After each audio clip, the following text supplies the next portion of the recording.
Hi, and welcome back to our Olympic preview series. I'm Sarah, and I'm very excited to be joined by 2014 Olympian and former Four Continents champion Polina Edmunds. Thank you so much for doing this. Hey guys, thank you so much for having me. So, we'll start with Four Continents, obviously, so it was just last week. Did you watch any or all of it, and what were your opinions of it? I did. I am so happy for my Mahara who took home the gold medal with two clean skates, and she has really just been so lovely all season, and she's been very strong all season as well, especially coming from a country like Japan with such a stacked field of skaters. So for her to have this win was awesome, and I like Four Continents a lot. I only went one time, and at the time that I went, I won. So for me, Four Continents is really special. But I know it can be really difficult in an Olympic season because the skaters that are going to the Olympics typically don't go to Four Continents just because of how tight the turnaround is. So a lot of the skaters that we saw here are fresh off of not making the Olympic team. And so it's a difficult competition to be at, but at the end of the day, a season's a season. And to go to the Four Continents Championships or the European Championships is still a huge accomplishment. Yeah, and I really like Four Continents because I feel like you get a sneak peek at like the next generation, almost like the next group of skaters that are going to challenge and really push the Mhm. top ones. So I really love that about Four Continents. Um, so on to the Olympics. You in 2014 were chosen for the Olympic team, and that was also your senior international debut. So what was it like debuting on the biggest stage in the world, especially with less experience than your competitors? It was so exciting. For me, the Olympics was always a dream of mine since I was like 7. And I knew that I was going to be age eligible for the 2014 games. And I would be really young, 15 years old, but it was possible. And so for me, a huge role model growing up was Tara Lipinski because she won the Olympics at age 15. And so for me, I knew that it could be done. It wasn't like an unheard of thing. And also for the Olympics to have been in Russia, and my mom is from Russia, it seemed too good to be true, honestly. But all season I had really been competing internationally on the junior stage, which of course isn't exactly the same as competing at a senior Grand Prix. But for me, it was still that pressure. It was still feeling like I really needed to fight at every competition to be seen. And so for me, the biggest preparation for the Olympics was actually the Junior Grand Prix final because it's in the same arena with the same fans as the actual Grand Prix final right before their event starts. So I got a little taste of what it could feel like if I was there. And so that really helped me going into the Olympics. And it was honestly the coolest part was actually skating with so many big names.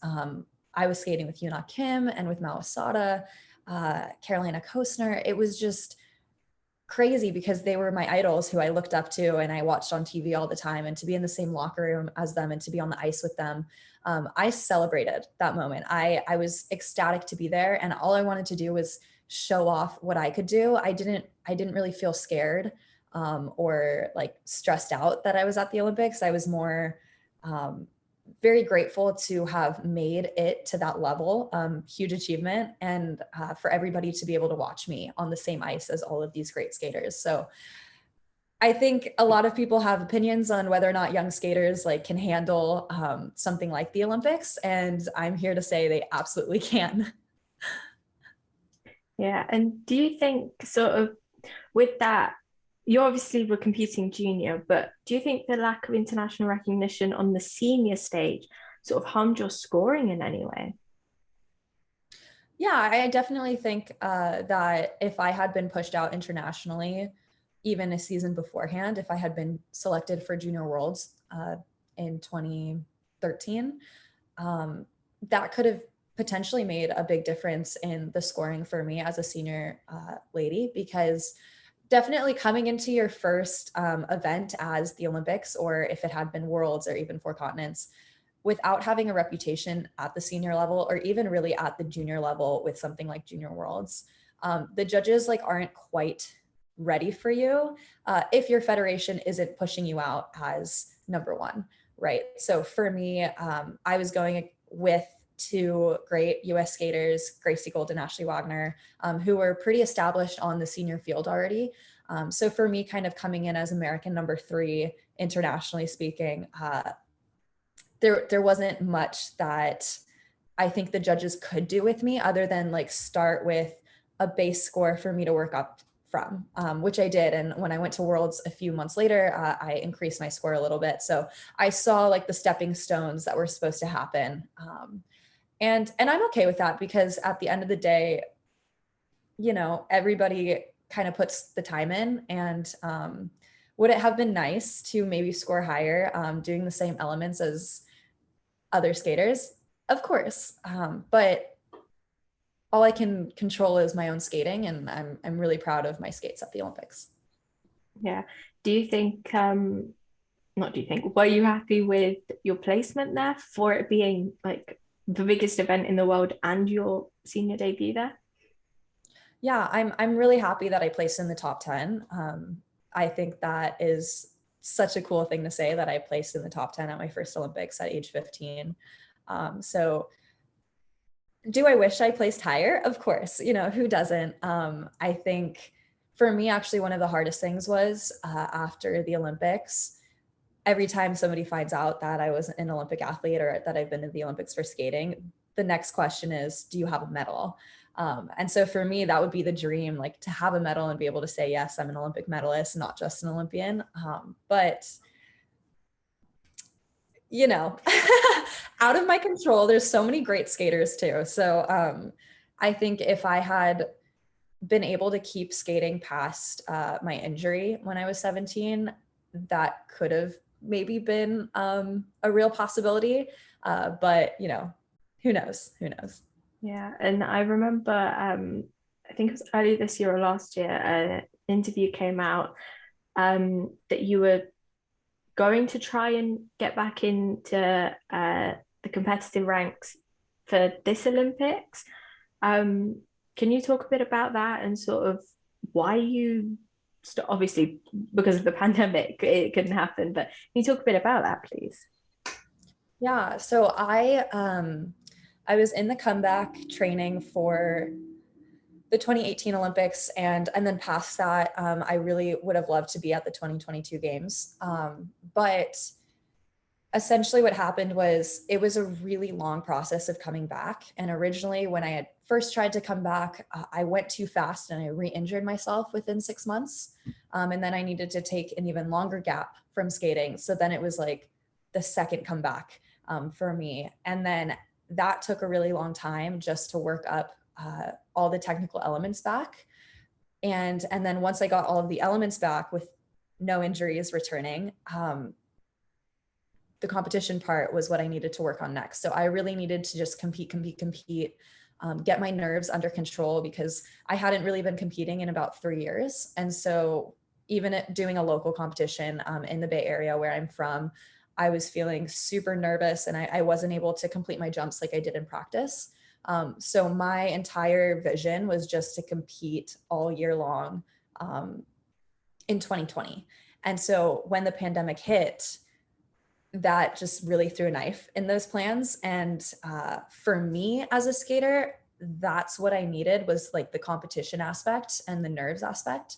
And so with that taken out of the picture in 2020, I knew that mentally and like physically, in terms of the nerves, I wasn't really getting any practice in order to be ready for 2022. And so that really guided my decision to stop competitively skating, because yes, I could have trained through the entire 2020 season, just like all the other skaters did. But for me to not compete for 3 or 4 years already and then still not get the chance to practice those nerves, it just didn't seem like it was going to work out for me as a skater. And also being older, you know, I grew taller, I gained weight in different places. It was a lot harder for me to do all of the elements, both physically and mentally, than it was when I was 15, 16 doing the same things. So that also played a little bit of a role with me just being honest with myself and saying, you know what, maybe I don't want to have all these micro injuries and the potential of injuring myself further. maybe I want to do different things now. And how's that transition been into moving on past skating? Yeah, so it originally was definitely difficult. Originally with the decision, I was really happy with it, and I had known I had made the right decision. But I was definitely in a little bit of a limbo for a few months. And because the structure of skating and training every day was over, I felt like I didn't really know what I was doing to be productive. And doing the career switch of being a competitive athlete to, trying to find work in the middle of a pandemic, super challenging. And I was really questioning, have I made the right decision in terms of structure? And luckily, I kind of decided to start podcasting, which kept me in the skating realm. And it also helped me with trying to start my career in media, because I have always loved media since I was little, and I always knew I wanted to work in media. I graduated with a communications degree. So that was kind of the first step for me. And from there, I started doing seminars and traveling for those, and working with kids and coaches all over the world, essentially, because I got to go international for those as well. So I would say the transition for me was good in the aspect that I figured out a way to stay involved with skating. So I didn't feel like I was completely shut out, because I think initially when I was injured, that was the hardest part for me. Was I felt like I wasn't in the skating bubble with all of my friends, like at the elite level anymore, just because I wasn't going to the competitions and seeing everyone. So to kind of put myself back in it by interviewing skaters, and by going and meeting and working with so many young talents, that really changed my perspective of how I can still make an impact in skating, even though I'm not competing anymore. And do you see yourself obviously continuing with the media side, but do you see yourself going into like more of a coaching role at some point as well? Potentially down the road, but really what I enjoy more so than just straight up coaching is consultant coaching. So I don't, at this point in my life, want to be tied down, because coaching is such a big commitment and it's a huge responsibility, day in, day out. And, I'm not really ready to spend my life in the rink again, since I've only just like not gotten to do that. And I really enjoy working with a lot of different people. So for me, consultant coaching is my favorite. And that way I can go and work with skaters from all over and coaches from all over and kind of give my advice and stuff like that. And more so down the road, I'm looking to be involved in the media side of skating. So I've been loving podcasting. I've been loving doing interviews and reporting, and kind of being that media personality. So that's definitely the direction I think I'm going in right now. Awesome. So moving into more of the skating preview, from this quad, which skaters have been like real highlights and stood out to you? Either skaters or any specific programs? In terms of this quad? Yeah. There's so many talented skaters right now. It's been so fun to really follow through this season. I've been super diligent about watching all of the Grand Prix, the Junior Grand Prix, all of the events this season for my podcast. And so some of my favorite skaters, I really love Kaori Sakamoto. She is so unique to watch live. And that's fascinating because it's completely different, sitting in the arena live, watching skating, and then watching on your screen. Different, emotions come out. The speed really sticks out, the power. So she's definitely very unique in terms of like a power skater, super athletic, great, huge jumps. I also love Wakaba Hugichi as well from Japan. She's just remarkable as well. I feel like she doesn't get enough credit. Neither does Yelim Kim from Korea. Love her jumps. Her triple Lutz triple toe is so textbook perfect. She is starting to do a flutz though, so she needs to like watch the edge. But every time I've seen it, it's the best triple Lutz triple toe I've ever seen. So love those skaters. There's great skaters from Russia right now.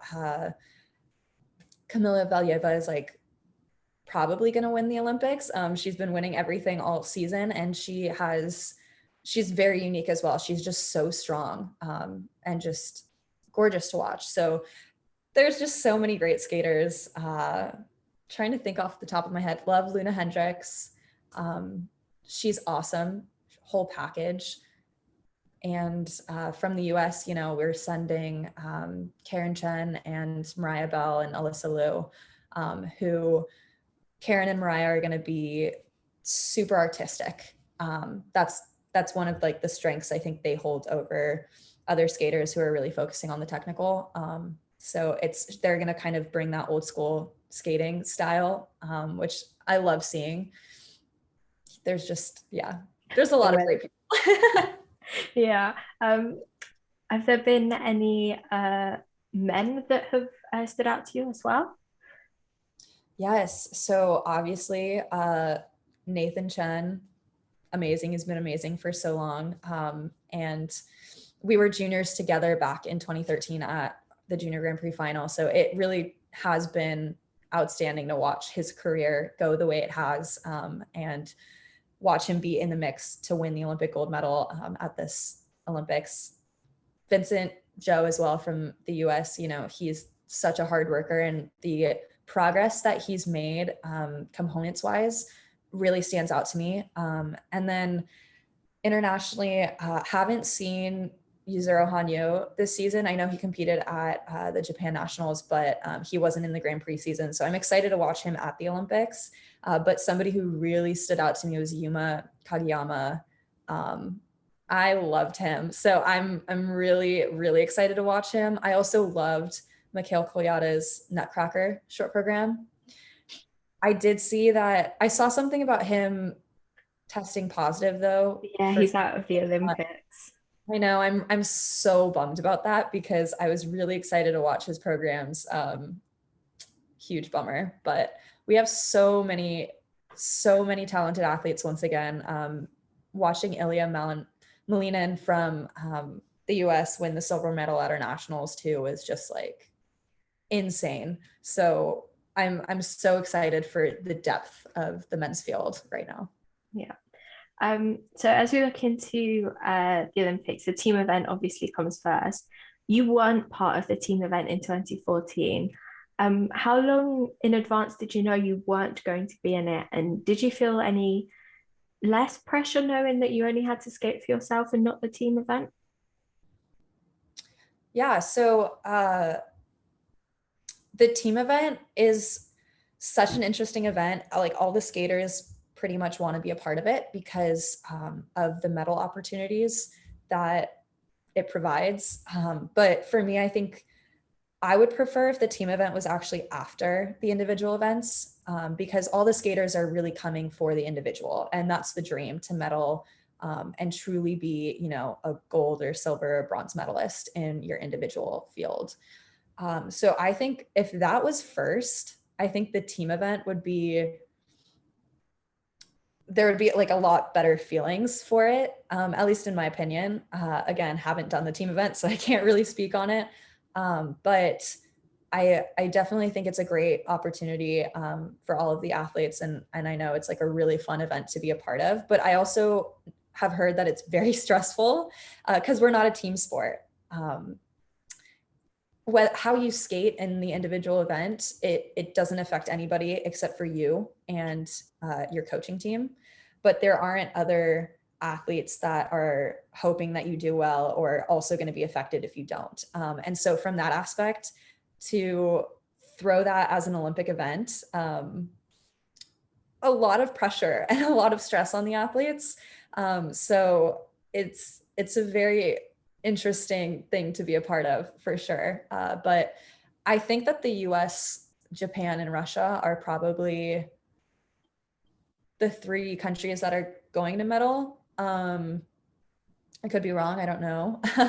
I haven't really been following like all of the events for all of the countries like as strongly, but if I had to guess, I'd probably say those three countries. And I think all the countries have different athletes with different strengths. So for the US, the men and the dance are our strongest right now. So that's going to be our strength. And then, you know, you could say for Russia, pairs and women are some of the strongest. They also have a great dance team. Japan as well is really strong women and men. And they have the dance and they have a great pair team. Like, it's just, I really don't know who's going to end up on top, but it's going to be close. Yeah, definitely. That those three have been like everyone's sort of picks for top three. It's just the order of Yeah. who's going to place where, basically. Um, who do you think might be like a fourth or fifth, obviously to make it through to the free skate, but do you have any sort of early or wild guesses about which countries might be the fourth and fifth? I really don't. I would maybe say Korea or Canada, maybe. But I don't know. I haven't really been following the individual events for them as closely. Okay, and obviously with the team event, there are like swaps two disciplines get. So we don't know those and won't know those likely until the day before the team event. But in your opinion, for the US, who do you think should be doing which event for the team event? For the US? Yeah. So I think so the way that it works is it goes by world ranking. And so the men and the dance teams, I think, have the highest world rankings. So they're going to get the options first of what programs they want to do and whether or not they want to split. And I think that I think for our dance teams, they're going to want to split. And then for the men, I really don't know who they're going to pick. I think Nathan and Vincent are going to get offered the team event. And I don't think either of them are going to do both programs because the men's short program starts right after the free skate the next day, which is really tricky. So I honestly don't know if either of them is going to do a free skate. If I had to guess, I would say Nathan would do the short program and Vincent would do the free skate. But maybe Vincent won't want to pull out a free skate right before the individual event starts. So maybe Jason will do it instead. I really don't know what their priorities are in terms of how much they want to go for the individual or if they want to get a team medal at the very least. So it'll be interesting. I don't know. Yeah. But definitely I think one woman and one pair team. Okay, cool. Do you have any sort of guesses for who Russia should put in for their men and women? There's been a lot of talks about they're not going to split the dance, or they're not going to split the men, I think. But in my opinion, I think most people should split the men because of that like 1 day turnaround in between. But what are your thoughts about Russia's? Yeah, I mean, I don't know how their selection criteria works for the team event, but I would say like it would make sense to me for them to split the women just because their women are so strong. But as you were saying, with the men's event starting right after, they probably are going to split the men. And for the women, they're probably going to have Camilla, if I had to guess. And if she does one program, then they'll probably, it's a complete toss up whether or not they would do Sasha or Anna. So I have no idea. But yeah, I think the other disciplines, they're probably just going to have Nikita and Victoria do the dance event as well, like you were saying. So the world rankings thing, is that just a US thing or a US federation thing, or is that like every federation's like rule to pick for the team event?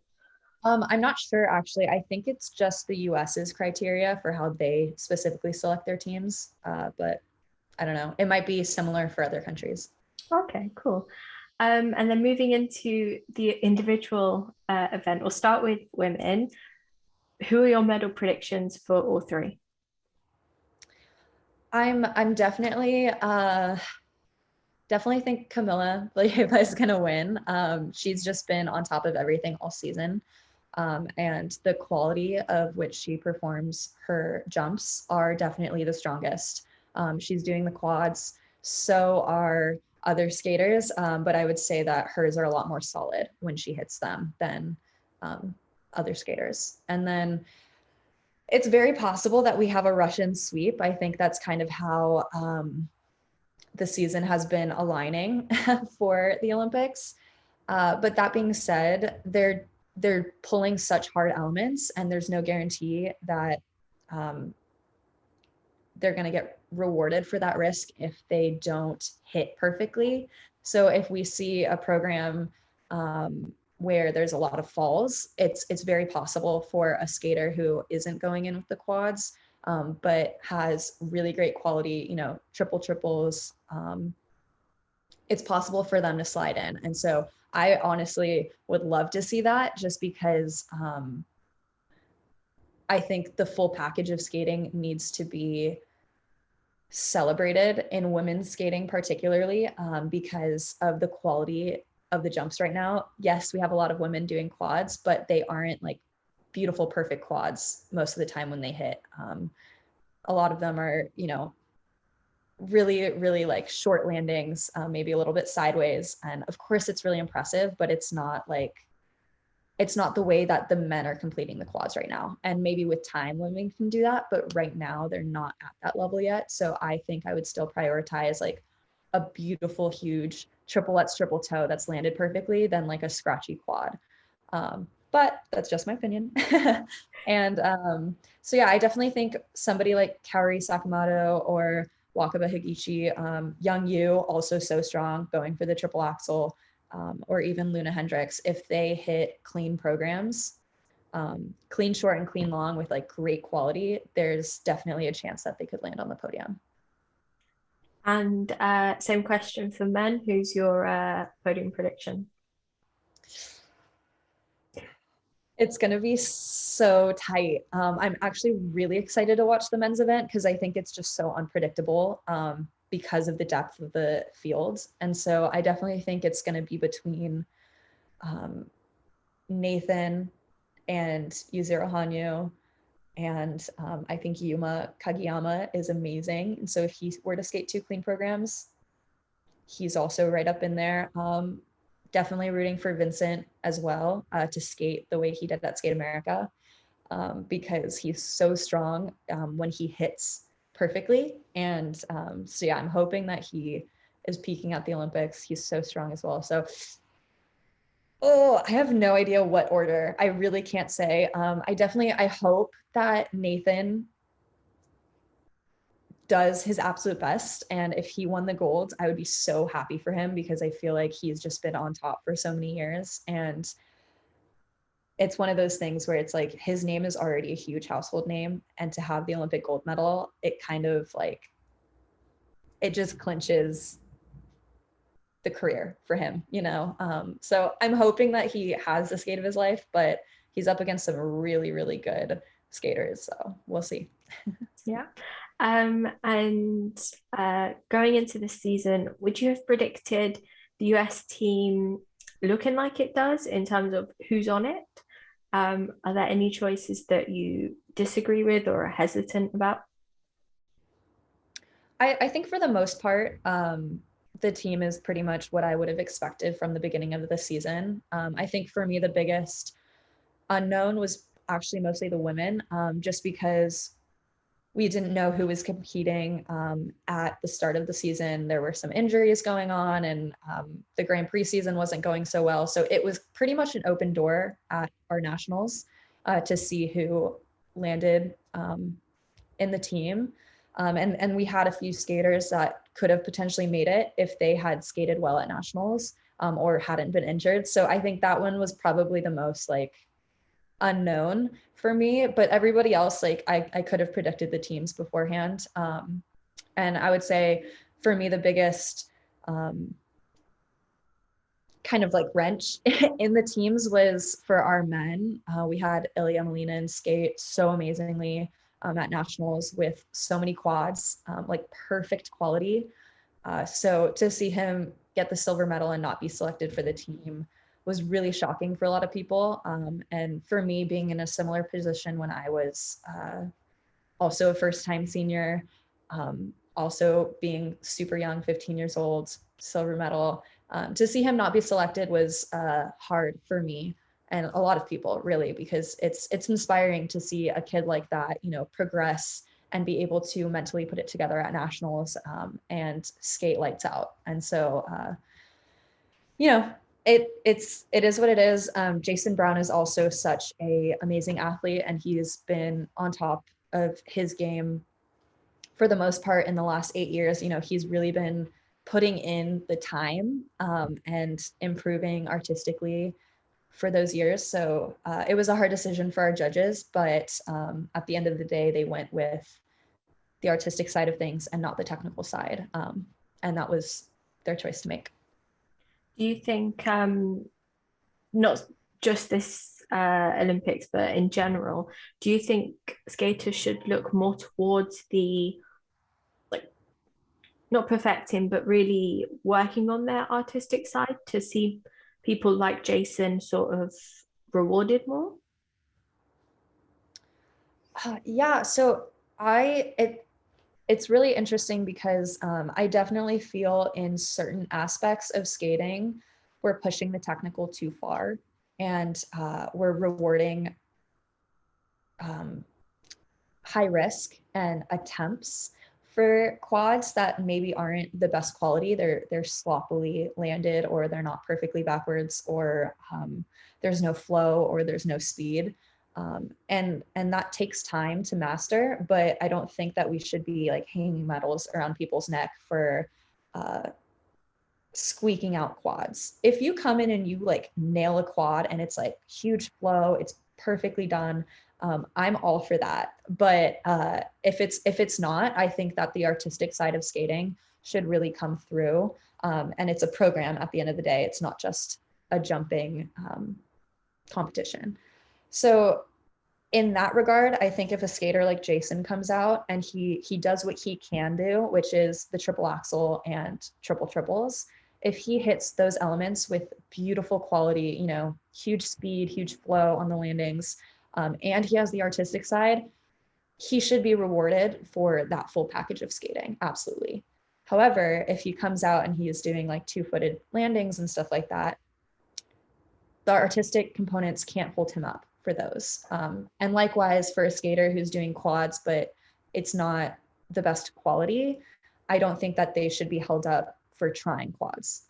I think that a skater with better quality triples should be beating them if they don't have the rest of the skating and they're just, you know, going end to end trying quads. So it's a toss up, but I think the quality of which you perform should always be the highest. Yeah, definitely. And a bit of a two-parted question. Do you think that quads should be allowed in the women's short program? And do you think that quads are being rushed for women at the moment? So I don't think that they should allow quads in the short program. I like that they don't right now, because I think that puts people on a more equal footing from that short program right off the bat for skaters that aren't doing quads. And the reasoning for that is, I think it also allows the skaters who are doing quads to focus more on the choreography and the full package of skating. And they should be doing that. They shouldn't just be doing 5 crossovers in a row and then push quad and calling that a program, because it's not. And of course, I understand how difficult a quad is, and how you do need the preparation, and I am not denying that. But at the end of the day, you're doing a program. And so for me, there needs to be a better balance. And I think it's good that the quad is not included in the short program. And then what was the second part of your question? Do you think that they're being rushed, the quads are being rushed, being taught to young women, even, Oh, you know, yeah. kids, technically? Yeah, I absolutely do. I don't think that there are enough limitations on quads, especially for young girls. And it's really dangerous, in my opinion, to be asking such young girls who are about to go through puberty, and who we have no idea what their training styles are. Are they eating enough? You know, are they doing enough to keep their bodies healthy while training quads? I don't know. I think there's been a lot of injuries in the women's field in the last 4 years. And I know a lot of skaters have been going after triple axels and quads. And it really just hurts me to see so many skaters out of the game because they were working on these jumps instead of focusing on what they did have, really strong triples and beautiful skating. That stinks. and I think it's 4 rotations in the air. That's 4 times your body weight when you land. And so if you're landing cheated, which you do for a very long time as you're working up to a clean quad, that's just so much stress on your body and your hip and your knees. And I'm betting that a lot of these skaters are going to have hip surgeries or knee surgeries. I mean, there's so many skaters who have had surgeries like that later after their careers, like Tara Lipinski for doing a triple loop combination. Mariah Nagasu had double hip surgery. You know, she had a triple axel at the 2018 games and stuff like that. It just, to me, I wouldn't say that risking your health in that way is worth it. And I think if we're asking young girls to be racing end to end, doing quads that are not of great quality, and then there's no program from that, I think that direction of skating is wrong. And I'll stand by that statement because too many young athletes are getting injured. And yes, you can get injured from triples too, don't get me wrong, but it's completely different when you're adding that much force. And for it to all to happen all of a sudden in the last, 4 or 5 years, it's pretty nuts for me because for the triple axel, we've had women trying triple axels since like the 80s, since the 90s. It's always been possible, but there's still only like a tiny handful of women that have been able to actually accomplish it. So I don't really understand how all of a sudden now all of these women can do it. And I don't really buy that that's not going to not bring them injuries. Like, I don't think it's sustainable. And I think a lot of people already have been suffering from the consequences of quads for women. And people ask me this too. They're like, okay, well, you promote the quads for the men, so why aren't you doing the same for women? Well, we're different body types at the end of the day. A female body type is not the same as a male body type. It isn't. And that's not me, trying to put women down by any means. It's just physically, there are always going to be limitations because biologically we are different. And for women, when you grow and you go through puberty, that puts a wrench in being able to do things like a triple axel or a quad, or even for some women, triples. But for men, when you go through puberty, you grow stronger, and a lot of men actually gain quads after going through puberty. So those are 2 completely different standpoints. And for men, the quality of which they're performing their quads is completely different than the quality of what women are doing quads right now. So that's how I see it.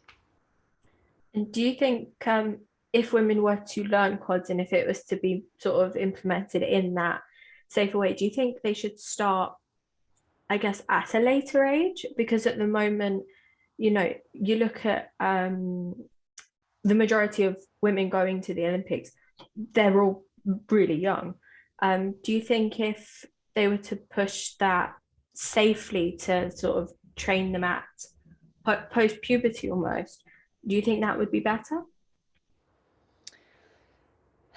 It's hard to say just because to be able to accomplish a jump like that, I think for women, more women are going to be able to do that before they go through puberty. And that's what we're seeing right now, because a lot of young girls are the ones that are doing the triple axels and the quads, and it's not older women.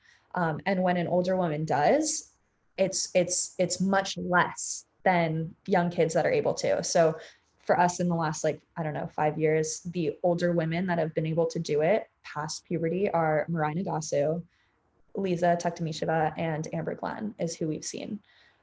And for them to accomplish that as fully like grown for the most part, of course you still go through changes until you're like 25, but being 20 versus 15, completely different. So we would see a lot less women being able to do it, but we would also see them being able to sustain that jump without as much injury, in my opinion, because they've already gone through that puberty and they like know the shape they have to be in to land it. They know like the strength that they need to build to be able to land it at that stage of their, like what their body is. And so for younger girls who are doing that, I think it's a lot more prone to injury as you grow and you try to keep those jumps. And a lot of them can't keep them once they grow. And we've seen that with so many skaters. So I don't know if there should be like a limitation on age, like of who can compete. I personally don't think that that's as big of a problem. But I think the judging of these skaters is the bigger problem, because you can take all of the 15 and the 16-year-olds out and say, wait until you're 18. But if we're still judging the same way, nothing's really going to change. Do you think something should happen or change rather with the way that elements are being judged?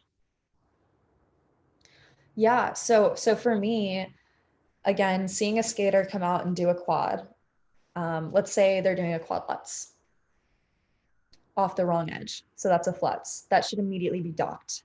That's not doing it off of the proper muscles. So it's just not a lutz. And then landing short and kiltered with no flow, you shouldn't be earning pluses for the quad. Yes, you did a quad and that's amazing. And you can get the base value for that quad, but you should be docked appropriately for the quality of your jump. And so for me, a good quality jump would be taking off of the right edge, you know, having proper technique where you're using mostly leg muscle and you're not like leaning forward a ton with your back and like muscling your arms to get you to jump up. It should come from your legs. And then, you know, the air position should be really tight and you should be as close to all the way around as possible and land with flow. And you should just check straight out. And you can say like, oh, but that's practically impossible. It's not. Like, we've seen some skaters be able to hit the quality like that. And that is the quality that should be earning the highest points. But unfortunately, that's not what we're seeing. We're seeing huge points for quads that are being done without that quality. And then there's just no transitions in the programs because the focus is on squeaking out a quad. We're seeing 5 crossovers around the corner.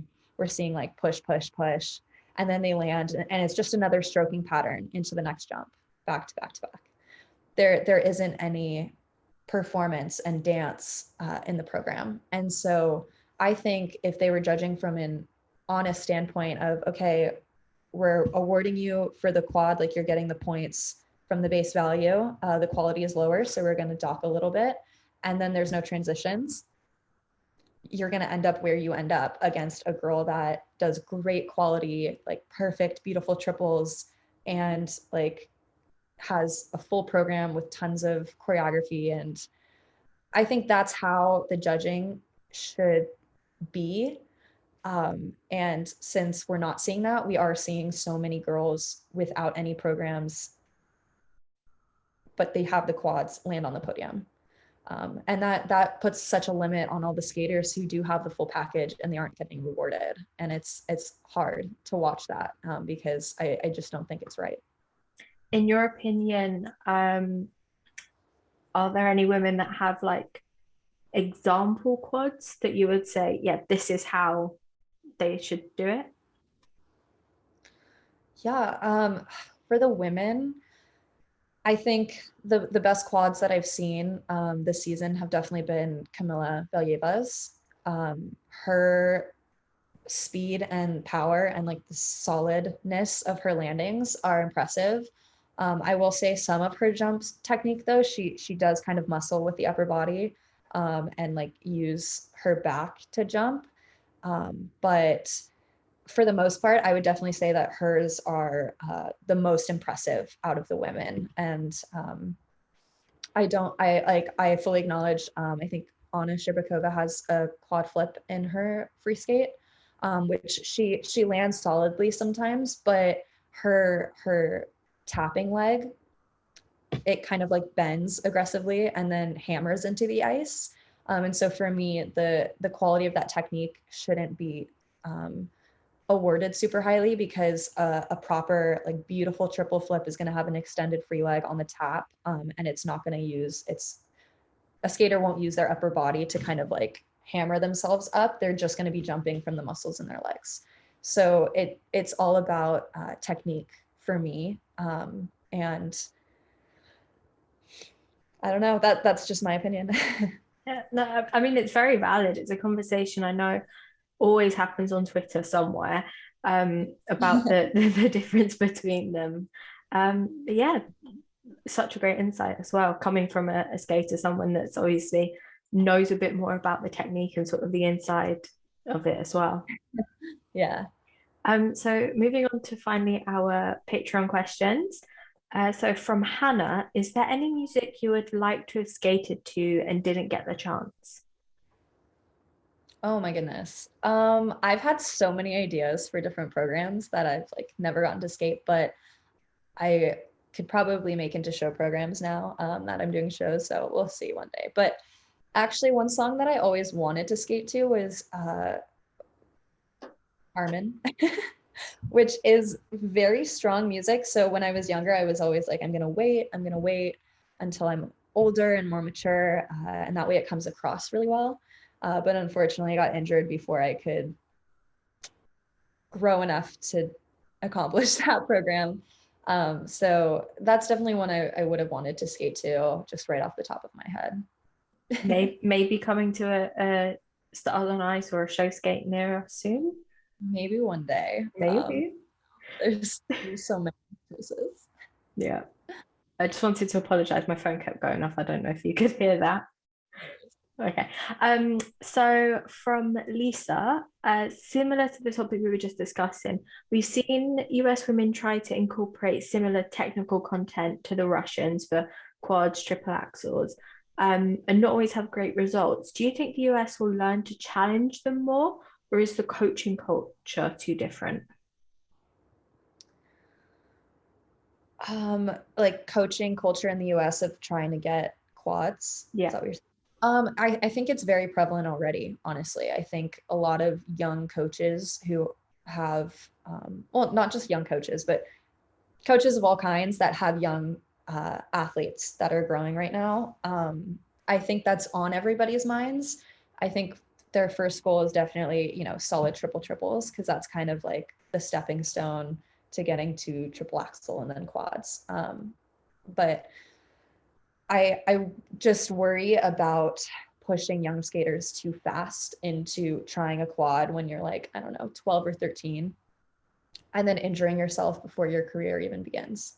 That would be my greatest fear. Prioritizing the health of the athlete, and staying injury free, especially as they're growing each year, is really important. And I think that's going to be really difficult to do if coaches are pushing their kids to be trying quads at such a young age. But that being said, it's already been prevalent in men's skating for years. And then for women, it's newer, but I think it's the future of skating and it's on everybody's minds. So the jump quickness, and being able to get all of your jumps really quickly. I mean, as quickly as possible in terms of like still being young and trying to get through all of learning your technique and the jumps before you start hitting puberty is definitely already at the forefront of everyone's minds. Brilliant. So thank you very much for your time today. Thank you for your discussion. And hope you have a great Olympics. Thank you so much. Thanks for having me.